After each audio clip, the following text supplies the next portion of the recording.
Hello, my name is Claire Kinaga. I've been at Natachi in TAS TV for the last 3 months and I'm almost concluding my attachment.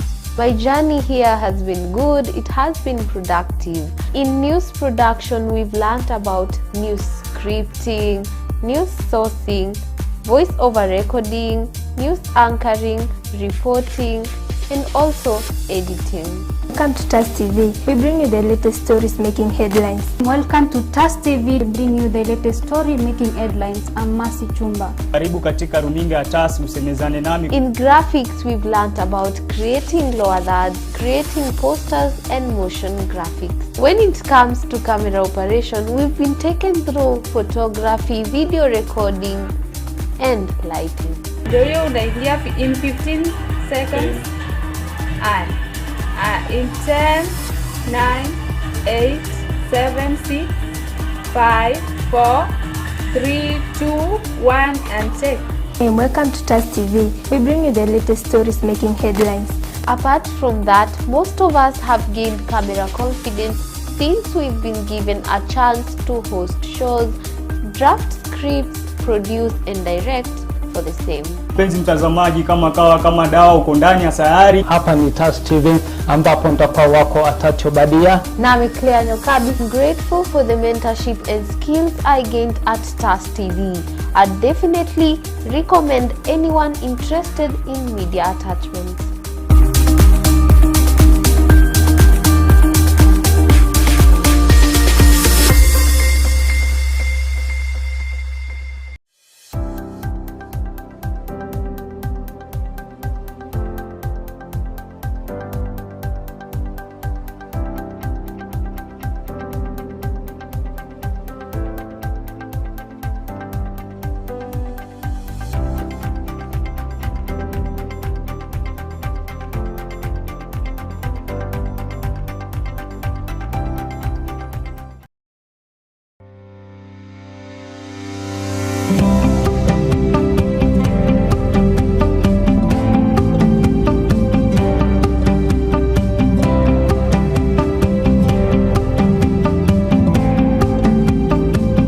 My name is Gregory Ombati. Claire Kinaga. Masi Akoth. Evelyn Kagendo.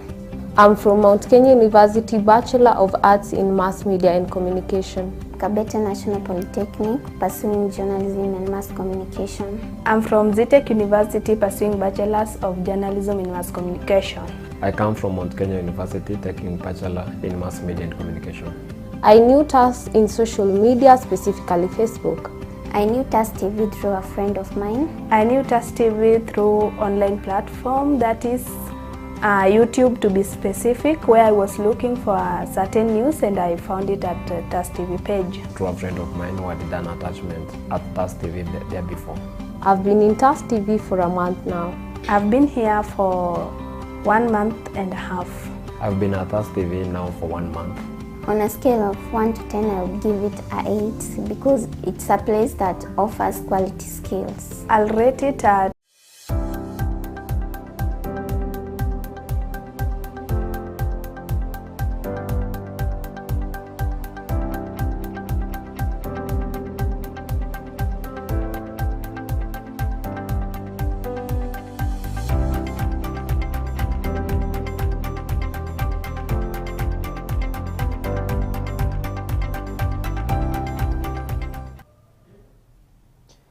Yo, what's up my people? Karibu kwenye the final whistle hii wiki. I'm your manager. I'm Kelvin, I'm Mwenda. And kumekuwa na a lot of games over the weekend, a lot of events. And it's the high time to ingie kidogo kwa field tuone kulikuwa namna gani. So, as I've said, I'm Azel and with me is my co-host. Okay, I'm Mwende, team ni Liverpool. Of course tulipigwa lakini hatusikii vibaya, hatusikii kiwaru. At least unajua ni lazima upigwe ndio usikie kama una function. Kuna mtu mmoja aliniambia winners do shut up and then losers wanna explain sana. So maybe now si kuji-explain ni venye sasa tulikuwa tunataka kuona kama tunapumua tukipigwa. Okay, before tuingie kwa what happened kwa Liverpool game, tuanze na game ya Arsenal ama maybe tuanze na English Premier League, tuone what happened pale uwanja wa West Ham United. And yeah, game ya Arsenal ilikuwa na West Ham ilisha 2-0. Game ya Arsenal, it was of course Arsenal sasa wako number 1. Ukiangalia table wako number 1. So that is wameka pressure kwa wase wa Liverpool. Anslot hapo umekiwa ka pressure na watu wa Arsenal. When you waliangalia game, mli realize Saka did the best. Nani Enze mani Enzo. Na the players did well. Walitoka na 2. Lakini si kitu kubwa kupiga West Ham for Arsenal fans. Sizi wapea motisha, because I can say, okay, well, a team is a team. You won a 2-0, but Arsenal West Ham, it was not, I took out and expect something different. Yeah. Somehow sai kwanza West Ham wako in a very bad form. Wako chini the whole season, venye wamekuwa kianza, wameanza very slow. So pia good news for Arsenal. Their boy Saka ali deliver. I like Saka a lot, even though he's a rival player.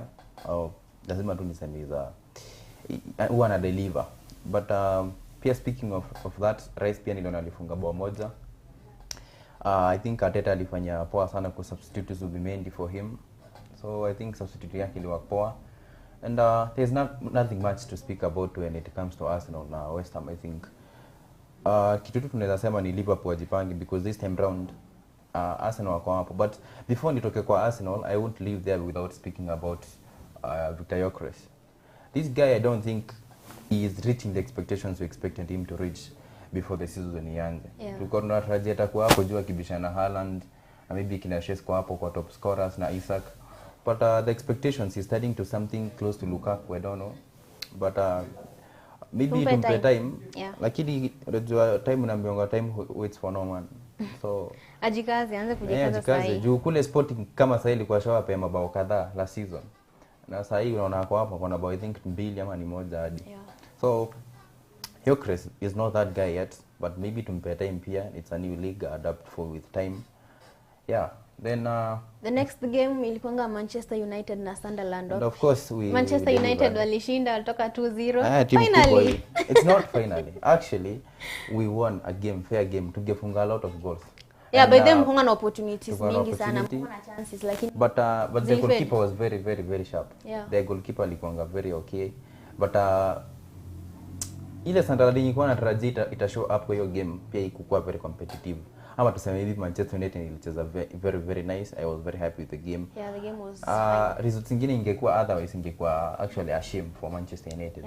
And speaking of that, we kept a clean sheet with a new goalkeeper. Finally Ruben Amorim alikubali kubench the Bayern goalkeeper. It's not like we do hate the guy, but with the new signing of the goalkeeper, we have to test him tuone kama ako sawa. And he showed up, ali make actually a couple of saves. I think 2 or 3 niliona. 3 very crucial saves za kutuweka game. And just a matter of speaking, I think that midfield ya Manchester United bado ija click. As a Manchester United fan, I have to mention that, because I think we are a bit slow. We don't have that person who is very creative in creating a lot of chances. Bruno somehow, with him playing as a deep line midfielder, I think he's somehow slow when it comes to maybe creating a lot of chances. So I don't know what Amorim has for us, but starting Casemiro and Bruno Fernandes in the midfield will be a little bit yani itakuwa impact mbaya when it comes to Manchester United kwa results, ama pia kwa creativity. We have, for example, we have a very number 9 Shesko. This guy utaona akipewa zile chances that open, maybe akimake runs kwa box. Maybe tutarajia tu maybe ama maybe kina Dalot wa cross the ball, ama tu zile chances za kutapin. So I won't analyze much on Manchester United. It was just Sunderland. So it was a nice game. And move on to the next match. The next match ilikuwa Chelsea na Liverpool, of which Chelsea walitoka na 2-1. I was watching the game, and let me say I was very impressed with Chelsea. These guys only show up as real Akina Cucurella. Yeah, this guy Cucurella did well, by the way. Alipocket Salah the whole game actually, because throughout the whole game hatukumuona mahali Salah. Maybe it's just a chance moja yenye alikuwa amepona free. Kuna hii mistake Salah alifanya, na hiyo kitu liniuma sana. Hapa Cucurella akienda kufunga. Actually, before we endelee, I have to say this, you have to get used to that, because Salah is getting old. And okay, I continue with your points. Yeah, sikatia nazeka lakini kuna He's ile not delivering as he expected. yeah, anafanya sasa ameenda pressure imekuwa chini, pressure imeenda ikipungua. So kuna hii game yenye Kukurela. Hii pass ya from Cole Palmer to Kukurela ilipitia nyuma ya Mosala.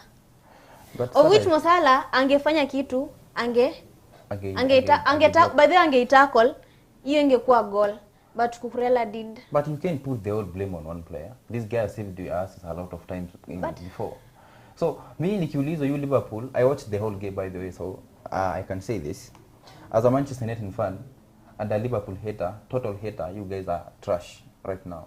Speaking of what we expected from you, being cooked by Chelsea ilikuanga ni very the least of the things we expect from you. You guys mmesign kila mtu mwenye mnaweza sign. What else do you need? Akina Isaac by the way, you are not speaking. This guy is very slow. Exike, you are not doing well. Chiesa sasa ameanza kulala. But Chiesa sasa miaka imeenda. You guys Liverpool mko na squad depth iko juu. So you don't have to be like tunategemea kijana mwenye hata amechapa already akuje kuwasaidia. Hizo ni teams zenye ziko huko chini. Chiesa is just a super sub. So it's a Kitike. So you guys mlikuwa na watu kama wa kuanza game kina Gakpo, mlikuwa na kina Isaac. Where were these guys the whole of the game? Ndo mkuje kupikwa na some guy Caicedo. This guy actually aliwapika. The whole midfield mko mlikuwa na zero creativity. Speaking of that, if I were to reflect what I said last week, I said this to Liverpool fans. I said you guys have to get ready because the season is long. Na timu yenu imeanza na very slow tempo. Na mkianza hivyo Liverpool. Yeah, the captain. But the defending was terrible. No. Hiyo nani nilikata hiyo time. And I don't know when a defender, someone is approaching you, is coming one on one. Why do you have to pull back? Sumkuta, you are being counted as one of the center backs when you are best in the whole world. The guy is just pulling back and then he gives the chance Caicedo to shoot and then that was it. And actually I was very disappointed. If kuna situation in I wanted a lose situation is in this one because I wanted Chelsea to lose. I wanted Chelsea, I wanted also Liverpool to lose, but you guys look slow sana. Pia Salah aliwista a clear chance. It was not that clear, but for yeye tunajua hiyo kwake ni kama clear chance ile yenye ilipenda Florian Wirtz. I expected atafunga because I wanted at least Florian Wirtz apate assist yake ya kwanza because start yake Premier League imekuwa very slow. So speaking of Liverpool, nitawaambia I think pressure ilipungua wakati walifunga Crystal Palace.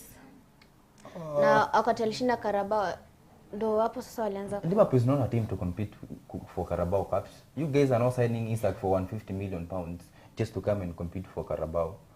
You are better than that. Hizo ni trophies za timu kama Crystal Palace. Yeah. And you guys need to get better because actually the next 2 weekends it's Manchester United versus Liverpool. If we cook you guys, I don't know mtajificha wapi. Ina Liverpool tukipigwa. Ina tukipigwa. Because actually na mkicheza the way mmekuwa mkicheza vile nimeona mkicheza will cook you. You guys are totally. The format tunatumia no. Hiyo wa change hiyo nini? Yeah. Juu ni kama ina confuse kiasi na tatiza. I don't know the shida 4-2-2 actually.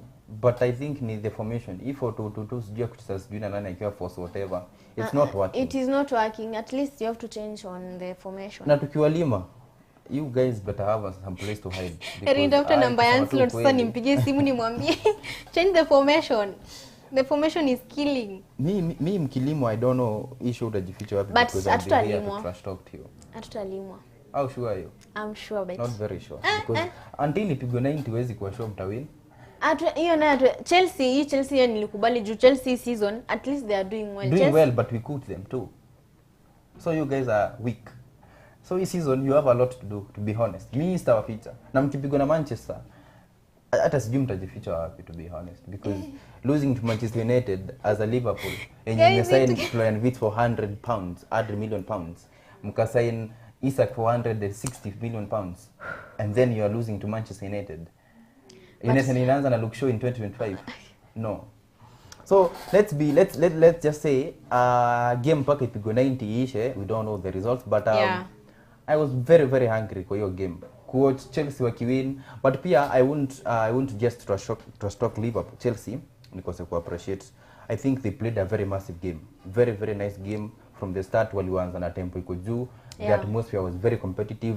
Walikuwa wanawapeleka pia wangewin maybe na hata a bigger gap. Kama maybe mtu kama Cole Palmer alikuwa game, pataka kukua mlikuwa mnapikwa na some random guys wanaitwa Gittens. I don't know who is Gittens. Compared to Liverpool, that's a bench boy. But alikuja kuwapiga Estavao, kijana mdogo amekuja kuwasumbua. The defense is shaky. But I think the man of the match kwa Chelsea anapaswa kuwa Cucurella. Cucurella did nice. Alipeana assist ya the winner. This guy is very hated. I don't know why, but he delivers. Ana deliver vizuri. Masterclass. So if we were to speak about Premier League, I think Premier League, that's why inaitangwa the best league in the world. You have to wait till the game is over. The game is over. Unasema ni game. Someone is winner. Hata Arsenal hapo juu mko. Ndogo amerudi kwa mtu. Msidhani eti tumeteremka, tunakuja. Ni vile sasa tumeenda leaf. We are coming. You guys will have to do a lot. Actually, Pia, I won't sit say this for myself. I will say it loud and clear. Pia Arsenal is not that fast the way you expecting them to be. The Arsenal yenye kuna Saka mwenye tunatarajia Saka, Martinelli ama Berech Eze na katikati Yokres. It's not clicking. We were expecting kitu kama 4-0 to West Ham. A struggling West Ham mlikuwa mnapaa kupiga kama 4 hivi. But mlikuwa mmeanza na very slow tempo. Ukiangalia hiyo game, I watched it actually. But it is what it is. Mlipata points 3. So, sorry. Umesema? Second half ndo at least walicheza vizuri. Ndo walicheza vizuri. At least waliona hiyo pressure. Hapana, hatuwezi toka na West Ham hapa. So if you guys mtashow up namna hii kwa team kwa Champions League, but na team ka PSG, this team will knock your asses out. So lazima tu mkuwe ready like kugive. But I think Liverpool ile pressure walikuwa nayo last season ambao walishinda kikombe, at least you have to go back and the one thing that actually inanishtua is that you guys won the Premier League last season. Mkaona we have this weakness. Mkamwa msell Darwin Núñez, one of the best strikers I ever think Liverpool mekuwa nao in some time. Mkauza Luis Diaz, kijana na kushine pale Bayern Munich. And then you guys mkanunua Isak for 160 million pounds and 100 million for Florian Wirtz. The guy mwenye hata deliver certain a single assist so far. It's not like a bad business, but I think maybe Ancelotti overthink. Na unajua ukioverthink unaharibu maneno. By the way, wakati alitoa Arnold, I think hapo ndo iliniuma sana. But Alexander made decision. I decide, when Real Madrid comes knocking, you just enter. Unaingia tu unless the club. This guy actually, speaking of that before tutoke kidogo, the guy actually celebrate akatwambia I'm not leaving Liverpool. And then I don't know what was done behind the curtains, and then that was it. The guy akaenda Real Madrid. But hadi sahi bado wanga na he's struggling. Actually unajua that hiyo ndio nakwanga. If you leave your boyhood club ama maybe ile club when you play for passion, then you go play for money, things don't work out very very nicely for you. But I think uko Real tu anafanya vizuri bado. He is in injury. Hii season amecheza I think game moja, amepeana assist kama moja hivi I think they would still mpaka saa hii. Na hata siko sure, I think ilikuwa ni pre-season. I have to check on it. But I think ule Trent mwenye angekuwa Liverpool saa hii angekuwa amedeliver a lot. Maybe hata angekuwa connection yake na Isak ingekuisha ingiana. But the guy decided to leave. So because of some money from some maybe Madrid stars. So I don't know, but I don't think he ilikuwa the best decision the guy could make. It's a little bit out of topic, but I don't think it's that important. It is what it is. It is what it is, and Liverpool is trash. Hiyo ndio ukweli. So and we won, by the way. Lazima nirudie. Manchester United winning a game. See, it's next week kuna game. Yeah, sure. And tuko na nyinyi Liverpool. Ukiangalia vizuri, Liverpool Manchester United last week mlipigwa. The last game acha hii game mlicheza last week. The previous one. We don't have to look vitu zishapita. Okay. Yeah, that's the truth. So okay, the next game ilikuwa The next game ilikuwa jana kulikuwa na Aston Villa na Burnley walitoka 2-1. Everton na Crystal Palace 2-1. Newcastle na Nottingham walitoka 2-0. Na 2 ni mingi. Wolves na Brighton walitoka 1-1, that is a draw. Kulikuwa na Brentford na Man City. Manchester City 1-0. Manchester City deserve 1-0. Actually, yeah, I think, but Burnley si team ya kuibembeleza. But unajua tumesema again it's Premier League. I am not backing Manchester City, but I think like they didn't put in some effort. Yeah. But speaking of effort, I think I need to appreciate the Erling Haaland. The guy is turning into some goal machine. Ujamana move like some robot. He's scoring goals for fun. And the season hata haijafika hata quarter jamaa asha deliver bao kadhaa. So I think swali ni why would Manchester City beat they didn't have Erling Haaland. But alikuja kwa paper against Brentford City kuchezea actually ili knock Manchester United last week. It was a clean 3-1. Hatuwezi sema team ni ndogo na until wacheze. So congratulations to Manchester City. And speaking of that, Pierre will mention about Crystal Palace na Everton. I think I watched the game. I was very, very willing to watch Jack Grealish play ball. I think after mambo yake kwenda poa Manchester City, alikuwa loaned to Everton. Alikuja kuwafungia winner. It was a very nice game for him, so I have to say congratulations to the guy. So Spurs na Leeds, I watched the game too. Massive congratulations to Mohamed Kudus. The guy, it is a very fantastic game. I think the game here we deserve to watch. Alisave tote pale kidogo kwa mikono ya Leeds ambao tunajua wanacheza very, very attacking football. I think hivyo tu ndo naweza sema about this game week. Nothing big to speak ikikuwa ni upande wa Manchester wa English Premier League. Table. Na tukiangalia table ya Premier League, hapo ndo maneno yanaanza. Arsenal wako number 1, from number 2 to number 1 with. But they will be back to where they belong. They belong to number 2, number 3. Arsenal they belong to number 2, number 3. We know them. The moment it's reset, they are back at their position. They are runners up. Ligi ikiisha hapa mwisho ndo watu nini wenye wanapaswa kushinda Premier League wako number 2. Anyway, which mnapaswa kupiga hiyo effort mfike number 1. But anyways, Arsenal tumewazoea kikombe ya uji hata mwezi shika. It's okay. It's a funny team. It's a joke of a club, to be honest. Hakuna timu tamu kama Arsenal. Arsenal hapo kama uko na stress kuingia tu hapo ujibambe. This team ni team yenye I think they always have very, very high expectations when they come to kucheza ball. They will play, they will get the results. But when it comes kwa cups, I don't know kwani kunaendanga. A team that inajiambia it's big 6 in Premier League, yet they have 0 Champions League trophies. Yeah, they have the big players kama Saka. EPL lastly I was 1 year old. That was 2004. Wow. 2005 season.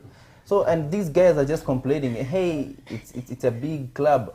What really makes you big? Mnashidanga ile kikombe yenu inaitwa FA whatever.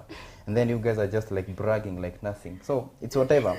So let's believe like Arsenal wako na 16 points. But I can tell this before we say the points, I can tell this directly to Arsenal fans. This is their season. Saka kuna kitu inangwa illusion.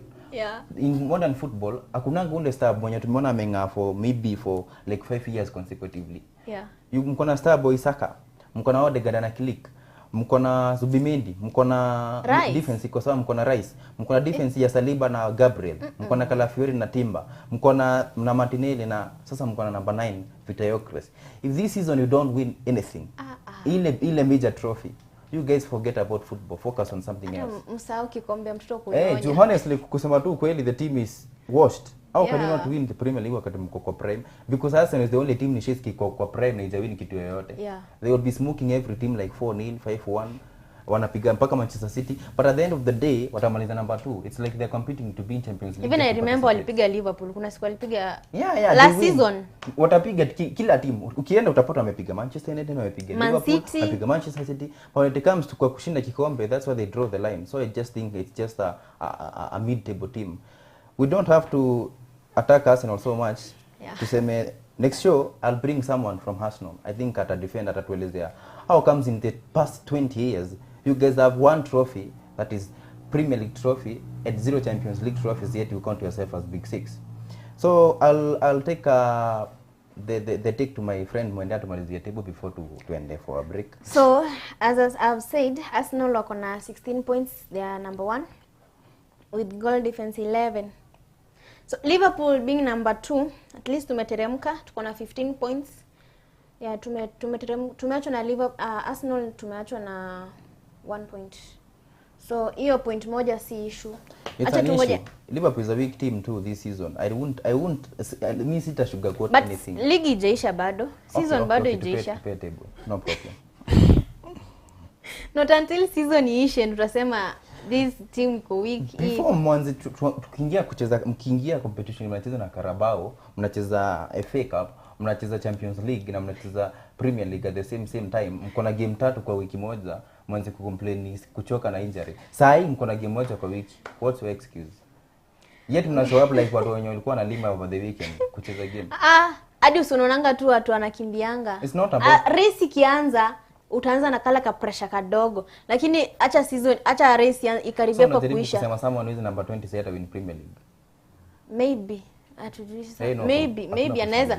Tukiangalia number 17 Nottingham, unaweza shtukiwa kwa number 5 season ikiisha. We will be here to analyze that one. Yeah. Not come for a Tutakuwa tu hapa, God willing. Anyway. So number 3 ni Spurs. Spurs with 14 points.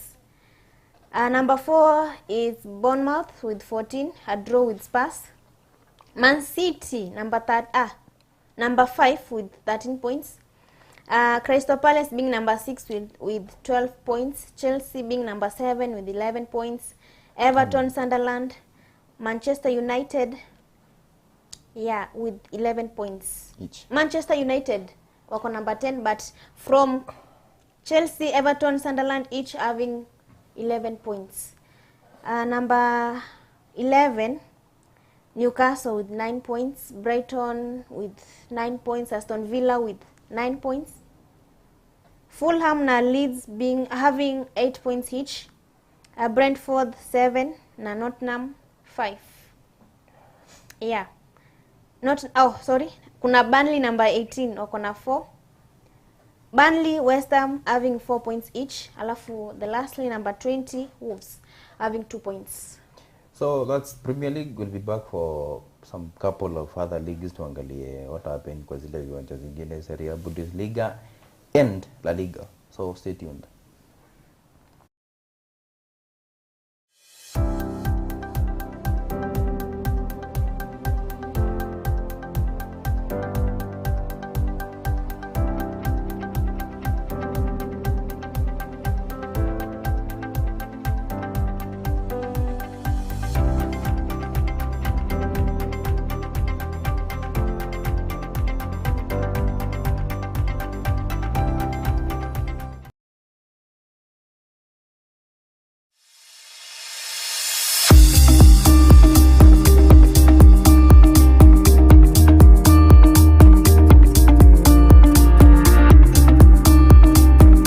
Hello, my name is Claire Kinaga. I've been at Natachi in TAS TV for the last 3 months and I'm almost concluding my attachments. My journey here has been good, it has been productive. In news production, we've learned about news scripting, news sourcing, voice-over recording, news anchoring, reporting, and also editing.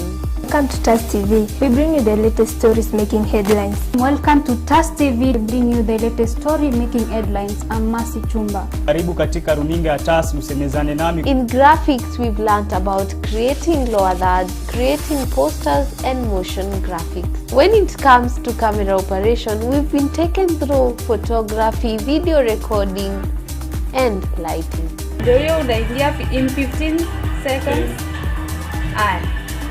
In 10, 9, 8, 7, 6, 5, 4, 3, 2, 1 and take. Hey, welcome to TAS TV. We bring you the latest stories making headlines.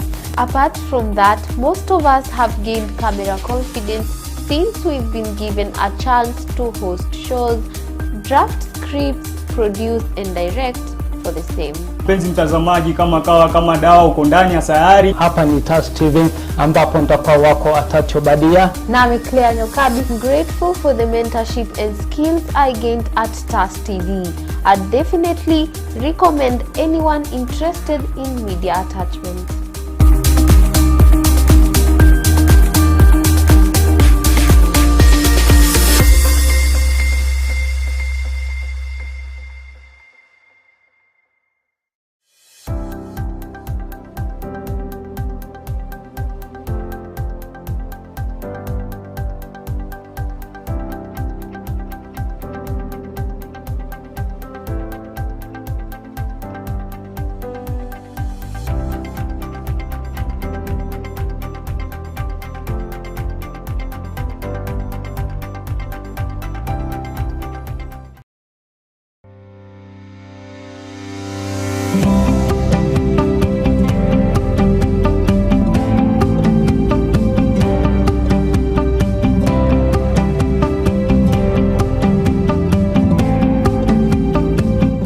My name is Gregory Ombati. Claire Kinaga. Marcia Koth. Evelyn Kagendo. I'm from Mount Kenya University, Bachelor of Arts in Mass Media and Communication. Kabete National Polytechnic, pursuing journalism and mass communication. I'm from Zitech University, pursuing Bachelors of Journalism and Mass Communication. I come from Mount Kenya University, taking Bachelor in Mass Media and Communication. I knew TAS in social media, specifically Facebook. I knew TAS TV through a friend of mine. I knew TAS TV through online platform, that is YouTube to be specific, where I was looking for a certain news and I found it at the TAS TV page. Through a friend of mine who had done attachment at TAS TV there before. I've been in TAS TV for a month now. I've been here for 1 month and a half. I've been at TAS TV now for 1 month. On a scale of 1 to 10, I would give it an 8.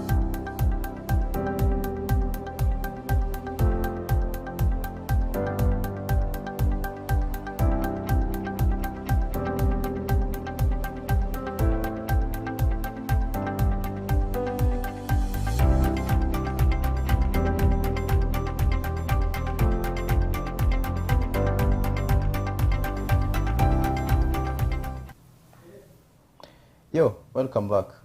So it's after a short break tuingie kidogo tuangalia what happened kwa different leagues. Tumeangalia EPL, tumeanalyze. I think it's one of the most competitive leagues over the world. Tuende kidogo Spain. So kule Spain wengine wanasema ni Hispania, kulikuwa na games kubwa of course, and I'll give you the results, then we'll speak about maybe Real Madrid Barcelona game. The results they are not placing so much when it comes to me honestly, but Real Oviedo ndo walifungua na Levante, wakapigwa na Levante 2-0. Girona wakapiga Valencia 2-1. Athletic Bilbao wakapiga Real Mallorca 2-1. Real Madrid, courtesy of Kylian Mbappe and Vinicius Junior, wakapiga Villarreal 3-1. Sevilla ikalima Barcelona the Los Blancos 4-1. Espanyol wakapigwa 2-1 na Real Betis ya Anthony. Real Sociedad wakapigwa 1 na Rayo Vallecano. Sevilla, Atletico Madrid na Celta Vigo kutoka draw 1-1.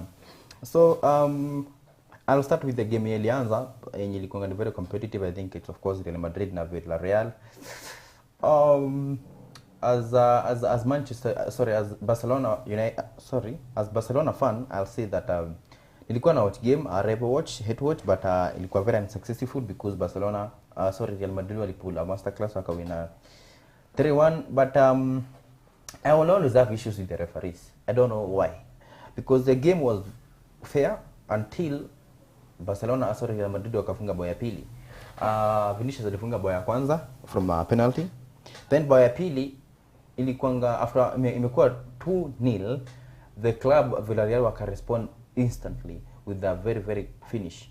And then the referee go ahead kupeana a very very simple red card, which I think, to be honest, in my opinion, okay, maybe any referee akona opinion yake, maybe akona his reasons, but I think yeye iko ina deserve kwa yellow card. Provided the player alikuwa na yellow card already, si ile alimake maybe hata crush, maybe any contact, any abusive language, ilikuwa tu nilo they are racing akaguza Vinicius Junior over the shoulder, and then he was yellow carded for the second time, which was, I think, very very unfair for the team because they just scored bao ya kwanza and then walikuwa na recover wakisema now they are back in the game. And he kind of the Mbappe finished the game. I won't finish this bila kupea credit to Kylian Mbappe. The guy is just phenomenal this season. Alikuwa na chance ya kufunga bao mbili over the game, but akapea Vinicius Junior the penalty. Congratulations to Real Madrid. Wako juu ya table honestly right now, but I think it's not over until it's over. Last season I watched walikuwa wamefungwa na I think it was 10 points. Yet they managed to fumble it. So before tuende kwa game Barcelona, kulikuwa na Atletico Madrid nao ikatoka jana draw ya 1-1 na Celta Vigo. I don't know what's happening for Atletico Madrid honestly. I think they just need to get rid of Diego Simeone. The guy is not delivering as you're expecting him. You can't be given pesa nyalipewa as in Julian Alvarez with that amount of money and then anatoka draw na Celta Vigo. The only thing amefanyia season ni kupiga Real Madrid 5-2, which is okay, but pia Real kuanga on form that time, walikuanga na crumble. So then we come to Barcelona. What's the problem with Barcelona? Barcelona, when you watch your game, Barcelona kupigwa 4. And there was high chances of even conceding 6 to 7 goals. Team made very poor finishing. if Villarreal walikuwa na clinical striker, they have one guy called Gerard Moreno. If this guy alikuwa kwa hii game, I think Barcelona wangekuwa cooked like 7 wenye wanga wanapigana. And as a Barcelona fan, I'm very very concerned by the results because the only game walicheza hii game ile game tunasema at least he showed up with Pedri and Marcus Rashford. The rest were just ghosting. Yeah. Starting from Lewandowski, the guy missed a penalty. Tukienda kwa the substitute Rod Bargi, the guy missed 2 clean chances. Ukienda kwa Dani Olmo, the guy is just, I don't know what happening. Ukienda kwa Ferran Torres, the guy is just absent. So sijui but hadi penalty iliuma nani Pedri sana. Enye Lewandowski alimiss. Everyone alikuwa concerned because actually wangepea Rashford, the guy would smash it. Ange-smash, at least wangetoka 4-2 basi. Hata ungefungiwa bao game ingekuwa tie, wangeenda maybe sasa ku win. But sasa after, you know, when a team concedes a penalty and then you miss the penalty, kwanza mnawapea motisha. You guys mna lose focus, mna lose hata ile motisha ambayo mlikuwa nayo. If you watch the game, kila mtu alikuwa just Pedri alikuwa anataka action ya Ferran Torres, hata coach alisema hakuna bad blood just ile ku keep things in between Barcelona. Because Pedri alikuwa wanaongeleshana vibaya na Ferran Torres. Ferran Torres Pedri alikuwa anamwambia, you're not making the runs because umeweka winga ukimbii, you're not crossing the ball, uko tu, then wakaongeleshana venye ifai. Balde alikuwa very upset, akasema hata ni weather ilikuwa mbaya, of which uwezi sema ati ni weather because hata opponents walikuwa wanacheza kwa the same weather. Yeah. So, but I think Barcelona wamesuffer 2 defeats so far this season. 2 in a row, which is very very sucking honestly. Very PSG. Yeah, PSG okay, PSG was fair, tunaweza sema PSG walikuwa smart. Walikuja wakabit Highland ya Barcelona. Yeah. And of course walikuwa na the full back since 2004, imagine 2 defeats. Zikifuatana hivyo. So I think kitu moja wa fans wa Barcelona wafaa kukue, the one problem with Barcelona and Manchester United fan, they have one thing in common. These guys have a very very high expectations without caring maybe as a team. Barcelona tunafuatongani where we were a season ago, we were just a random club in yanda tuko already to compete for Real Madrid. The moment they said Mbappe, tukaanza kusema watu wanakuja ku conquer the all Europe. Anti Flick akakuja akafanya magic, we started cooking them the whole season, tukafunga 19 goals in one season, which is very nice of us. So atufai kusahau our standards because I think kitu yenye kwanza hata ilikula jana, tunajua Barcelona ni timu ya kupiga comebacks. Yeah. But who really comes with these comebacks? Ni kina Yamal na Rafinha, hakuna comeback Barcelona ishapiga bila without these guys, at least the 2 of them. And when alikuwa game mtu mwenye alikuwa tuna threaten Rashford, this guy pekee alikuwa na spam shots, alikuwa anapiga pasi na jika, the rest they all ghosted without skipping Barcelona captain. This guy is just, I don't know, he's very good at defending but very very low IQ. Ronaldo Araujo, jamaa amecost Barcelona over the past years. If I remember, alitukulisha red PSG. The last game here jana is just in the box. I don't know, he was hugging the guy, maybe what was he doing? Akamwangusha and then ikakwa penalty. But I think these 2 defeats at least ni motisha, itawapatia motivation those players. At least, you know, speaking of motivation, and we have Real Madrid this in week. Yeah. These guys ukiangalia Mbappe is just spamming goals like crazy. And then tunaenda kuongea hapo na defense yenye inafunguka kama I don't know what. These guys inakaa some leagues inakaa hata KPL na kuangana better defense than defense ya Barcelona. Yeah. So I don't have a direct contact with Barcelona coach, but I can tell Barcelona fans that low expectations, it's going to be a very very long season, provided the guys wameweza kusafaisha very very mapema. And when you are kwa field with the wanaleta disaster class, the season is long. But I believe in Barcelona, I believe in Hansi Flick. And for those who are saying Hansi Flick changed the your backline yenye anasema anachanga high line, I have some news for you. You guys get prepared.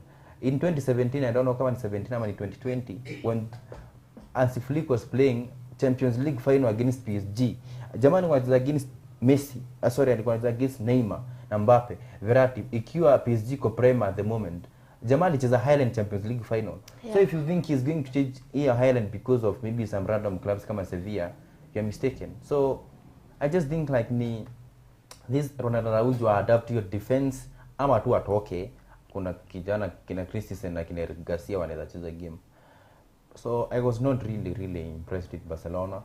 Ingekuwa fantastic kama Messi win Inter Miami 3-1, Barcelona win, so did Manchester United, but Manchester pekee ndo deliver na Inter Miami. Messi alibag 3 assists, by the way, it's worth a mention.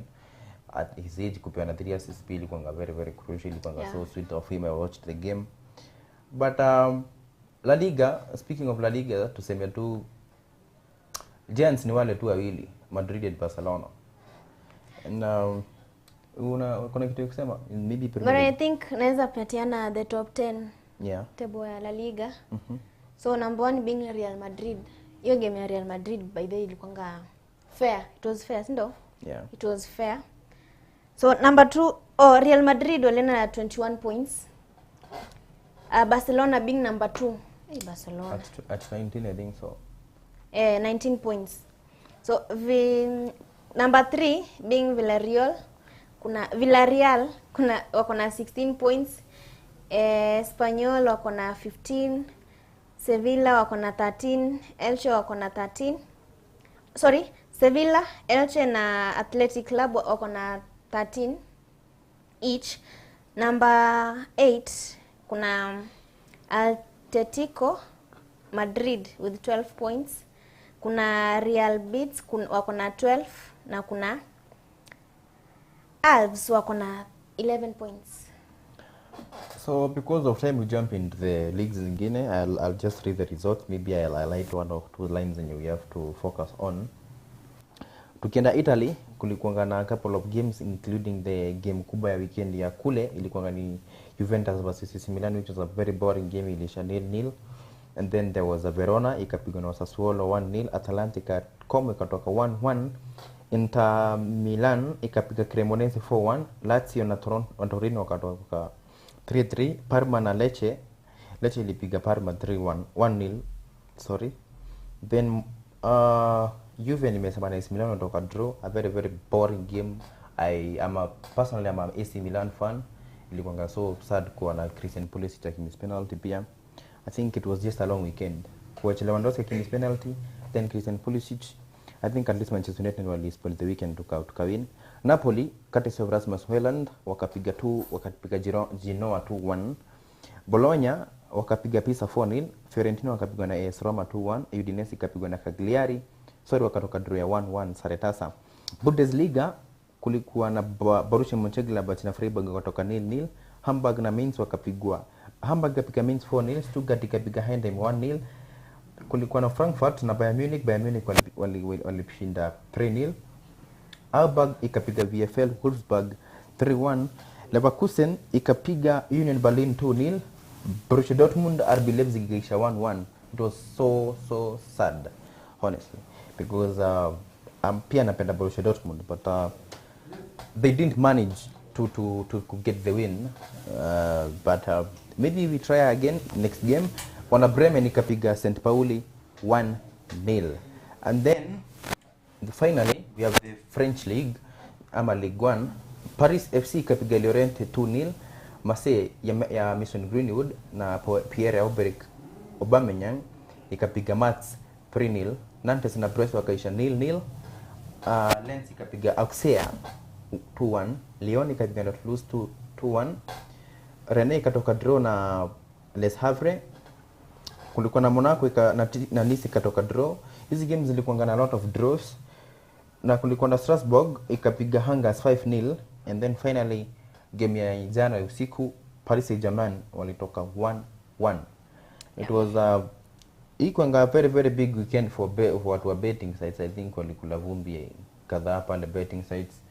Muhindi aliwapata, but it is what it is when it comes to football. It's just you don't know kitu itatokea mpaka game iishe. So I think that's, but pia sitamaliza bila kumention Rasmus Hojlund. Kulikuwa na Champions League over the week, midweek. This guy after being kurushwa nje na Manchester United ameshow up pale Napoli baya sana, and I think I feel nice for him because I actually, if you ask me, I think he deserved a chance kuka Manchester kidogo. But it is what it is. The coach is very harsh on these players, aliwafukuza. Pia chemistry yake na KDB imeanza kuingiana because tumeona kimuassist hata jana alimpea assist poa. And pia it's nice kukumbuka, I think I'll mention Marcus Rashford impact kwa Barcelona. It's a special mention. This guy after wamekosana wamepata na Manchester United, and again the guy ame go ahead kuleta deliver very nice game kule Barcelona, because kama jana I think hata ndo alikuwa MVP ndo na yet Barcelona lose. Inafaa kukwambia the quality of the game jamaa anacheza field. Pia I think something else worth mention, I think it's AC Milan na Juve. Ile game ilikuwa na very many quality players. Tulikuwa na expect kina Yildiz na kina Modric na kina Pulisic jota deliver game poa, but some ilikuwa boring, ilikuwa very slow, zero tempo, hakuna attacking, hakuna threats, hakuna zile clashing moments zenye tunatarajia kuona game kubwa kama hiyo.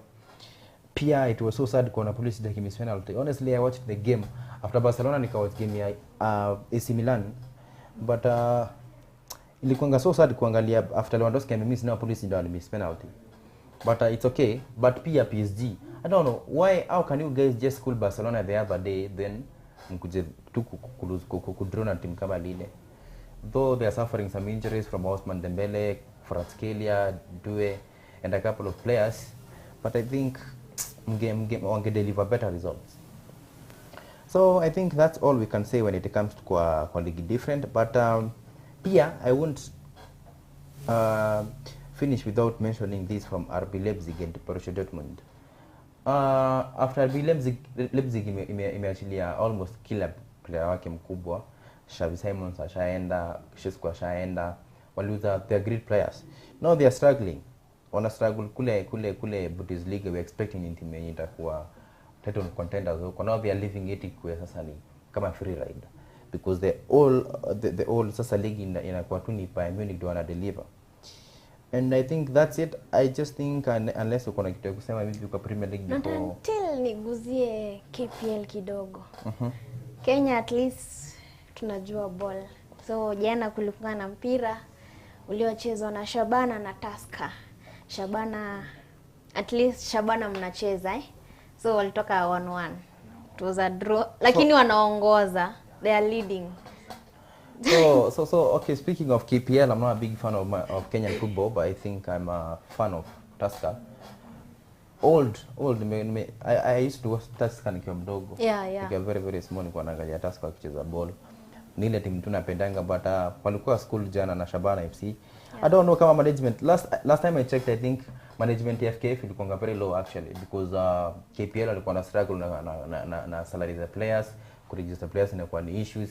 Mara sijui kuna corruption, kuna match fixing, which was very low of KPL. That's why hata niliacha kuangalia KPL, because vitu kama hizo kwa football yenye unatarajia kuwa evolve, you don't expect vitu kama hizo.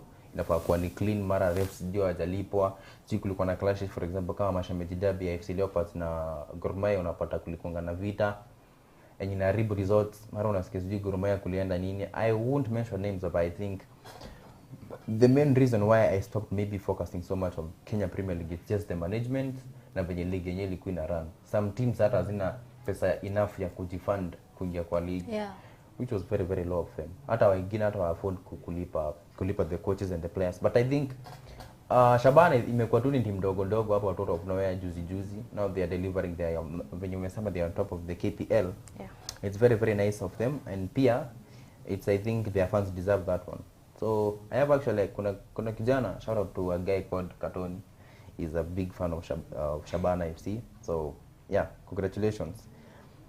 So kuna hiyo, acha nipitie tu kidogo ya top 5 ya KPL.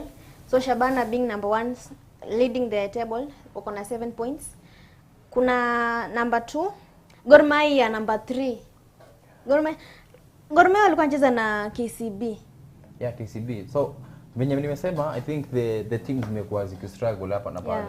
Utapata Gor Mahia this week wameenda wakaperform poa, and then the next game unapata kumekuwa na wana lose na very small issues. Unapata sijui kulikuwa na fans hata amefanya nini, mara sijui kuta just conspiracy stories in make sense. That's why I think I didn't follow up much on KPL. So yeah. Oh, nimesema number 2 ilikuwanga Posta Rangers. Yeah. Before tumalizie show, just finishing up, I need to inject somewhere. Arsenal. I can't finish the show bila kutaja Arsenal honestly because this is your season. Me, I'm just warning you guys. To all my fans, when you want to wanaangalia hii show, when you wanajua Arsenal hapa, I know you guys are watching. Kina Vini, kina Brishakur, kina Moha, you guys are watching the show, I know that. And you are just, if this season you guys don't deliver, I'm not talking of Carabao and EFL and SG Community Shield, a major trophy. I'm talking of Champions League at least. At least okay, kweni Champions League finali basi. Okay, shideni Premier League. Every team is scrambling kwa hizi big six except you guys. Amna zile injuries mob. What's your excuse? Speaking of that, pia Liverpool, be warned guys. Weekend, I think it's date 18 tuko na nyinyi. Yeah, tuko na nyinyi. If you guys get schooled, hii show itabidi usiku. Liverpool at least we will do good. We will do better. You better do that. Until game ishi utasema Liverpool we are weak. Okay. But you were schooled by Chelsea. I won't forget that one. Big beaten by Chelsea. Akina Barbara, Manchester United. Mafans wa Manchester United tuko na nyinyi next week. Amwezi tupiga. Hatuwezi pigwa na Chelsea, tupigwa hapana. We will be there. So I think Manchester United mkitupiga, hapo ndakuwa nimesarenda sasa. The show will be 5 you guys tutawapiga. Yeah. Just imagine if Manchester United beats Chelsea and Liverpool. Pigeni Chelsea peke yake. Pigeni Chelsea lakini Liverpool mseke kwa hiyo. Liverpool at least next week, at least ni Liverpool watalani hizo 2 defeats. Hizo 2 defeats zenye ziko this week na last week. Actually I forgot wame lose mbili Yeah. Nilisahau mmelimo. I would mention that it's just a time imeenda, but you guys, I don't know, as I said, ni kama Barcelona. You guys are crumbling. I don't know what's not happening. We're expecting something better from you guys, but pigwa na Chelsea, Caicedo, Mohamed Salah please. Mohamed Salah just ongeza ile pressure ulikuwa nayo season ikianza. Akina Virgil van Dijk. Pressure hata mnaweza yeka. Hiyo defending yake, I don't know the guy ana practice kukua dance or something, I don't know. We wait for that. The defense. Anyway, so I'll just say that it was very nice having you around, my fans out there. My co-host, she is very happy. I don't know kama whatever is making her happy. Pia, I will have to say something. I have a very, very big Manchester United fan out there. Her name is Kiki. I love you so much. So, yeah. Till next week, I think tuko international break kidogo. Weekend next itakuwa, I don't know itakuwa namna gani. Itakuwa a little bit boring. But mpaka next week, but one, stay tuned. Love you.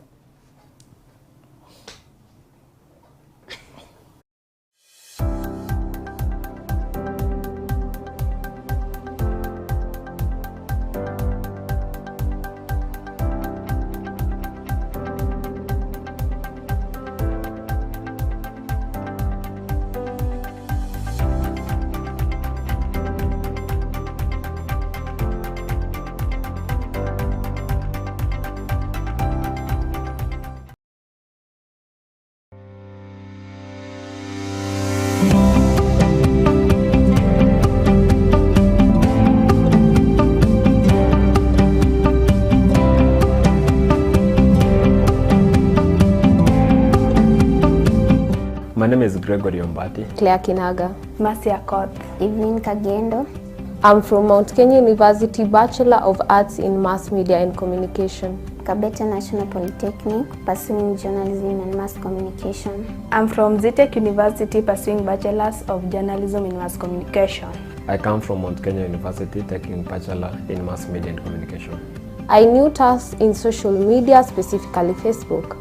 I knew TAS TV through a friend of mine. I knew TAS TV through online platform, that is YouTube to be specific, where I was looking for a certain news and I found it at TAS TV page. Through a friend of mine who had done attachment at TAS TV there before. I've been in TAS TV for a month now. I've been here for 1 month and a half. I've been at TAS TV now for 1 month. On a scale of 1 to 10, I would give it an 8 because it's a place that offers quality skills. I'll rate it at 8 out of 10 simply because at TAS TV, you will be taught everything that you don't know concerning media, even if it's camera operation, if when it comes to editing and even news anchoring. I can give it an 8 because the supervisors and everything, the equipment, they are good? On a scale of 1 to 10, I will rate TAS TV at 7 out of 10 because it is a place where you can learn and improve your skills day by day. What I really want to achieve after 3 months is about my confidence in the reporting skills, the anchoring, and also in the production. After my attachment, I would love to improve my skills and be more skillful on the practical part, production, editing of videography and photography. I want to achieve strong practical skills, especially in news reporting. What I want to achieve is I want to be confident in news anchoring. I will advise someone to come to TAS TV because it is a place where they are given an opportunity to learn and improve their skills. I can advise them because you'll actually major in what you really want. I would advise someone to come at TAS TV because it's a place where one is ready to learn, they can gain a lot of skills. Yes, I would advise someone to come to TAS TV simply because at TAS TV they offer everything concerning mass media and journalism.